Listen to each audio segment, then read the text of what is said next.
Rocket ஏவுதளம் அமைப்பதற்கு முதலில் குரல் கொடுத்தவர் முத்தமிழ் தலைவர் கலைஞர் அவர்கள் மன்மோகன் சிங் பிரதமராக இருக்கின்ற போது அவர் முதல் குரல் கொடுத்தார். தொடர்ந்து தமிழகத்தினுடைய முதலமைச்சராக இருக்கின்ற மரியாதைக்குரிய தளபதி அவர்களும் இந்த திட்டத்தை நடைமுறைப்படுத்த வேண்டும் என்று மத்திய அரசாங்கத்தை வலியுறுத்தி கொண்டிருந்தார்கள்.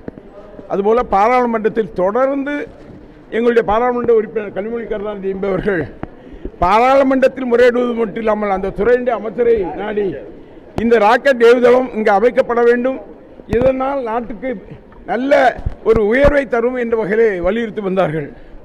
அந்த வகையிலே ஒரு விளம்பரத்தை போடலாம், ஏற்கனவே செய்த அவங்களுடைய இது வெளியே தெரியாமல் போயிடக்கூடாது அப்படிங்கிறக்காக வேணும் போட்டோம். விளம்பரக்காரன் சில தவறு பண்ணிட்டால் நாங்கள் கவனிக்கல. அதை மற்றபடி எந்த நோக்கமும் எங்களுக்கு இல்லை. நாங்கள் இந்தியாவுடைய எங்களுடைய நெஞ்சில் இருக்கிறது இந்தியாவுடைய பற்று. இந்தியாவை தவிர நாங்கள் யாரையும் இது பண்ணுறதில்லை. எந்த காரணத்தை கொண்டும் ஜாதி மோதல்கள் மத மோதல்களை உருவாக்காமல் இந்தியா ஒற்றுமையாக இருக்க வேண்டும் என்று நினைக்கின்றவர்கள்.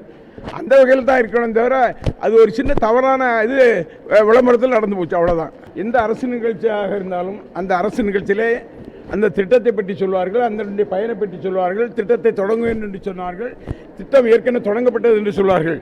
ஆனால் அந்த அரசு விழாவிலே இன்றைக்கு அரசியல் பிரச்சாரம் பண்ணுகின்ற வகையிலே ஒரு பாரதத்தினுடைய பிரதமர் அவர்கள் அதை பேசினார் என்று சொன்னால் அது நம்முடைய பாரத பிரதமரை பற்றி நம்ம சொல்கிறது ரொம்ப நமக்கே வெட்கமாக இருக்கின்றது என்று சொன்னால் அடிப்படையே புரியாமல் செய்துவிட்டார்களே என்ற வருத்தம் இருக்கிறது.